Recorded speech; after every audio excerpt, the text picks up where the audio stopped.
17-18 বছর পরে যখন আমার প্রধানমন্ত্রী দেশে আসছেন, তার কি অবস্থা হয়েছিল আপনারা জানেন। তাকে পর্যন্ত ছাড়েনি, যেটা আমাদের ডকুমেন্টারিতে আমরা অল্প করে হলেও তুলে ধরেছি, কারণ এটা অনেক বড় হয়ে যাচ্ছিল। আমাদের ডকুমেন্টারিটা করার পিছে কারণ ছিল যে আসলে আমরা দেশটাকে কিভাবে পেয়েছি। সেই 52 আমরা এমন একটা জাতি, যে জাতি ভাষার জন্য প্রাণ দিয়েছি। চিন্তা করতে পারবেন, আমরা বাংলাদেশি ভাষার জন্য একটা দেশ প্রাণ দিয়েছিল। দেশকে যে ভালোই না বাঁচতে পারলো, সে স্বয়ং ঈশ্বরকে ভালোবাসতে পারলো না, মাকে ভালোবাসতে পারলো না। আজকে আমরা গান করেছি, কারিন স্টেশনে গান করেছি, উনি আমাদেরকে প্রতিদিন ডাকতো, যে লোকটা আজকে দেশের প্রধানমন্ত্রী।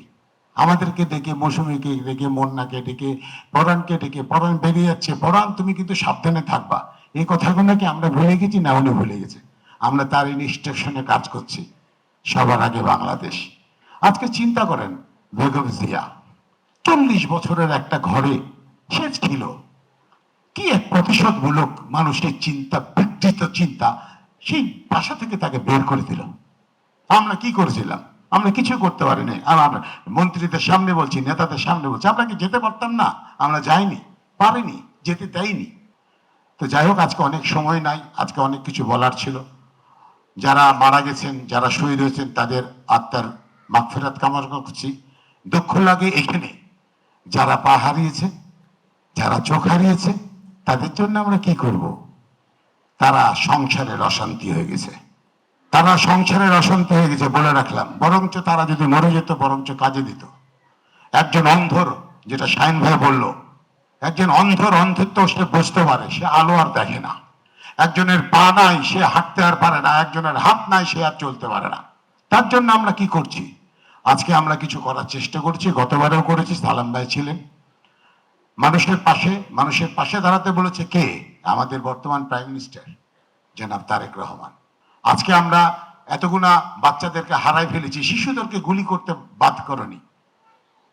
এই জিনিসগুলো বুকের মধ্যে ধারণ করেন। আমরা যেভাবে ধারণ করছি, আমাদের প্রধানমন্ত্রীর ইনস্ট্রাকশনে, ওনার ইয়েতে, পরিকল্পনাতে বাচ্চাদেরকে নিয়ে আমরা কাজ করেছি, এখানে লিখে দিয়েছি। বাচ্চাদের পাশে আমরা ছিলাম, আমরা কাউকে বলতাম না, কারণ দান করলে, ডান হাত দান করলে বাঁ হাত জানবে না, এটা ইসলাম বলে দিয়েছে, আল্লাহ বলে দিয়েছে। আমরা সেভাবে কাজ করি। আমি ইথুন বাবু হিসেবে, আমার সাথে মুন্না আছে, মিজান আছে, রিপোর্ট আছে, বরান আছে, সবাই।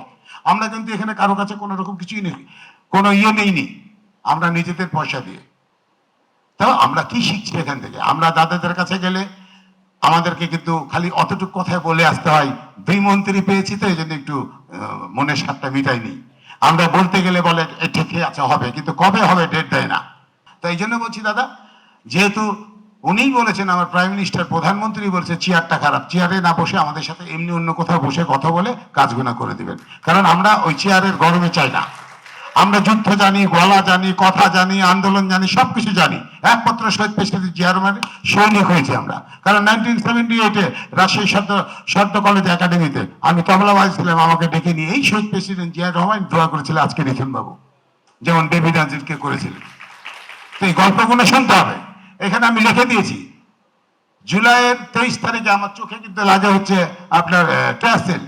ওর পরে কিন্তু আমার চোখ, আমি কিন্তু বাঁ চোখে দেখতে পাই না, আমি বাঁ চোখে দেখতে পাই না। আজকে বলেছি, লিখে দিয়েছি এতে।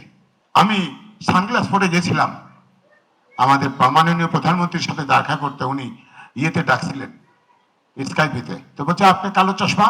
আমি খালি বলেছিলাম একটু চোখে প্রবলেম না, কিছু হয়েছে? আমি না, আমি আজকে বলবো না। তা আমি আমার স্মরণিকাতে লিখে দিয়েছি। এটা আমার ছোট্ট, যারা যারা জান দিয়েছে, রক্ত দিয়েছে, খুন হয়েছে, গুম হয়েছে, যাদের কোনো কিছু নাই, এটা আমার কোনো কিছু নাই। একটা চোখে দেখতে পাই, সবাইকে দেখতে পাচ্ছে, আল্লাহর কাছে রকেট, আল্লাহর কাছে রহম। কিন্তু যারা মারা গেছে, যাদের এখনো পা নাই, যাদের নাই, যারা চোখ নাই, কিচ্ছু নাই, তাদের জন্য দেখবেন। আমার কাছে একটাই অনুরোধ আপনাদের কাছে, তারা যদি আজকে এই মানে জুলাইয়ে না নামতো রাস্তায়, শ্রমিক জনতা, ছাত্ররা, আমরা এই দেশ আজকে পেতেন না দাদা, ওই চেয়ারটাও পেতেন না দাদা।